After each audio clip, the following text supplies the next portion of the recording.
ილია ჭავჭავაძის სახელობის მემორიალურ მუზეუმში ლიტერატურული კონკურსის ვილაპარაკოთ აფხაზეთზე გამარჯვებულების დაჯილდოების ცერემონია და პროექტის ფარგლებში შექმნილი ლიტერატურული ტექსტების კრებულის პრეზენტაცია გაიმართა. ვილაპარაკოთ აფხაზეთზე აფხაზეთის კულტურის, სპორტის და ახალგაზრდულ საქმეთა სააგენტოს პროექტია.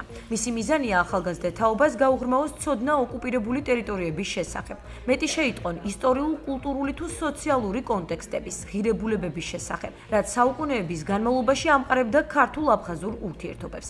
ლიტერატურული კონკურსი უკვე მესამე წელია იმართება. პროექტში მონაწილეობას იღებენ ახალგაზრდები საქართველოს სხვადასხვა რეგიონებიდან, რაც კონკურსს მეტად მასშტაბურს და საინტერესოს ხდის. წელს კი კონკურსში გამარჯვებული თბილისის სახელმწიფო სამედიცინო უნივერსიტეტის სტუდენტი ნინი დილსიზი გახდა.